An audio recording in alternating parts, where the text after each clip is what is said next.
UGC नियमों को लेकर सरकार आश्वासन देगी, किसी भी सूरत में इनका दुरुपयोग नहीं होने दिया जाएगा। यूजीसी नियमों को लेकर भ्रम फैलाया जा रहा है, सूत्र ये जानकारी दे रहे हैं। सरकार इस बारे में जल्द ही स्थिति स्पष्ट कर सकती है। सरकार की कोशिश कि सभी तथ्य सामने रखे जाएं जिससे भ्रम ना फैले।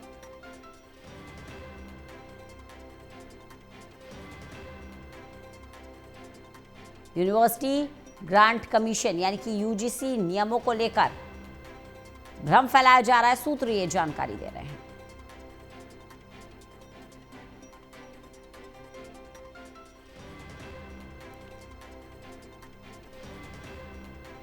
ललित नारायण कांडपाल हमारे साथ, हमारे असिस्टेंट एडिटर जुड़ गए हैं ज्यादा जानकारी के साथ। ललित, पूरी स्थिति पर विस्तार से जानकारी दीजिए। देखिए, सरकार की ओर से जो है कई नियम, यूजीसी की ओर से जो है वो एक नियम लागू किए गए हैं कि अगर जो भेदभाव होता है छात्रों के साथ, उन भेदभावों को, जो नीची जाति के छात्र हैं, जो एससी, एसटी, ओबीसी इस समाज के लोग हैं, उनके साथ जिस तरीके से कई बार भेदभाव होता है इंस्टीट्यूशन में, ऐसे में उसको रोका जा सके, इसके लिए एक समिति का गठन किया गया था। और वो समिति जो है, उस समिति में लेकिन सभी जातियों का प्रतिनिधित्व तो रखा गया, लेकिन सवर्णों का प्रतिनिधित्व नहीं रखा गया। और इसी बात से जो है सवर्ण समाज नाराज हो गया और उनका ये कहना है कि गलत शिकायत देकर भी ऐसे में सवर्णों के खिलाफ जो है आवाज उठाई जा सकती है और उनको जो है फंसाया जा सकता है। इसी को लेकर आज यूजीसी का जो दफ्तर है आईटीओ में, वहां पर प्रोटेस्ट भी हो रहा है। और साथ ही इसके अलावा जो है अब सूत्रों के हवाले से खबर ये आई है कि सरकार बहुत जल्दी इसे लेकर पूरी स्थिति क्लियर कर सकती है।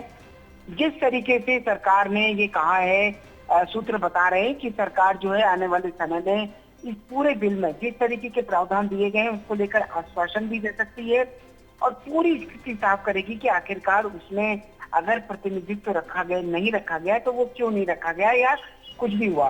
तो संसद के बजट सत्र से पहले जो है विपक्ष इसे एक बड़ा मुद्दा भी बना सकता है। तो ऐसे में सरकार के सूत्र बता रहे हैं, सरकार में हमारे जो सूत्र हैं वो बता रहे हैं कि सरकार बहुत जल्दी इसे लेकर स्थिति स्पष्ट कर सकती है और अब देखना होगा कि किस तरीके की स्थितियां पूरी साफ होती हैं। जी बिल्कुल, ये देखना होगा कि स्थिति किस तरह से साफ होती है। लेकिन ललित देखिए, एक सवाल ये है कि इस पूरे मामले में जिस तरह से आप जानकारी दे रहे हैं कि कमेटी का गठन किया गया, हर उस वर्ग को प्रतिनिधित्व दिया गया है जो अपने साथ भेदभाव का आरोप लगाता रहा है। अब ऐसे में सवर्ण अगर अपनी नाराजगी जता रहे हैं तो कहीं ना कहीं ये नाराजगी सरकार को भारी भी पड़ सकती है, क्योंकि कई राज्यों में चुनाव भी होने हैं।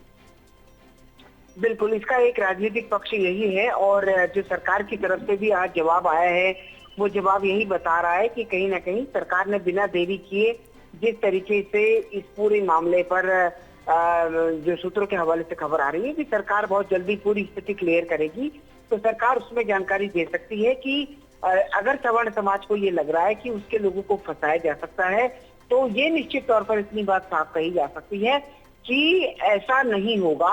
इस बात को लेकर सरकार आश्वासन दे सकती है। अब वो कैसे नहीं होगा रंजना, ये भी एक देखने वाली बात होगी। रही बात चुनावी फायदे या नुकसान की, तो देखिए बंगाल जो है वहां पर चुनाव होना है, तमिलनाडु में चुनाव होना है, असम में होना है और केरल में होना है। इन राज्यों में चुनाव होने जो प्रमुख तौर पर भारतीय जनता पार्टी के निशाने एजेंडे पर है और लगातार बीजेपी के नेताओं का जो है दौरा चल रहा है। तो ऐसे में सरकार की ओर से बिना देरी किए जो ये क्लैरिफिकेशन आया है, अब इसमें देखना ये होगा कि सरकार आखिरकार क्या कुछ करती है और किस तरीके से जो है आश्वासन देती है सवर्ण समाज को। नुकसान होने की बड़ी उम्मीद है। हालांकि सरकार जो है प्रधानमंत्री मोदी के नेतृत्व में सरकार गठन होने के बाद सवर्णों के लिए बिल भी लेकर आई थी सरकार, लेकिन बावजूद उसके जो है अब जिस तरीके का ये कमेटी बनी है, इस कमेटी को लेकर जिस तरीके का विवाद हो रहा है वो अपने आप में बताता है कि कहीं न कहीं सवर्ण समाज इस पूरी कमेटी से नाराज है और उसको लगता है कि उसके लोगों को इसमें फंसाया जा सकता है। जी चलिए, बने रहिएगा ललित, लगातार आपसे जानकारी लेते रहेंगे।